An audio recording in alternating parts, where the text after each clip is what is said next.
সবাইকে স্বাগতম। আজকের ভিডিওতে আমরা আলোচনা করব সাবেক স্বরাষ্ট্রমন্ত্রী আসাদুজ্জামান খান কামাল এবং তার সম্প্রতি ভারত সফরের বিষয়ে। কলকাতার ইকো পার্কে তার উপস্থিতি নিয়ে উঠেছে নানা প্রশ্ন। কিভাবে তিনি ও অন্যান্য আওয়ামী লীগ নেতাকর্মীরা অবৈধভাবে দেশ ত্যাগ করলেন, আসুন আমরা বিষয়টি বিশ্লেষণ করি। ভারতের কলকাতার ইকো পার্কে সাবেক মন্ত্রীর উপস্থিতি সংবাদ মাধ্যমের ক্যামেরায় ধরা পড়ে। এই খবর শোনার পর পুলিশ জানায় তারা অবৈধভাবে দেশ ছেড়ে গেছে। তবে প্রশ্ন হচ্ছে, সীমান্ত দিয়ে তারা কিভাবে পালালেন?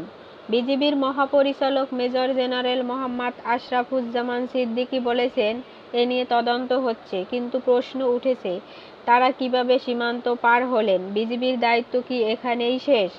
তিনি জানান, সীমান্ত পথ রোধে আমরা কাজ করছি, তবে আমাদের সহযোগিতার জন্য তথ্য দরকার।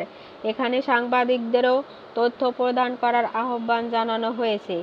এখন একটি গুরুত্বপূর্ণ বিষয় হলো, বাংলাদেশে কি সবাই পালিয়ে গেছে?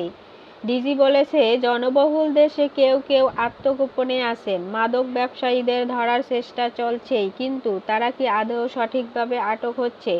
সীমান্তে নিরাপত্তা ব্যবস্থা কতটা কার্যকর তা নিয়েও প্রশ্ন উঠেছে।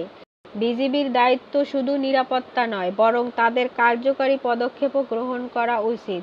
তাহলে আমাদের কি পদক্ষেপ নেওয়া উচিত? তথ্য ও সহযোগিতার মাধ্যমে কি আমরা নিরাপত্তা ব্যবস্থা আরও শক্তিশালী করতে পারি?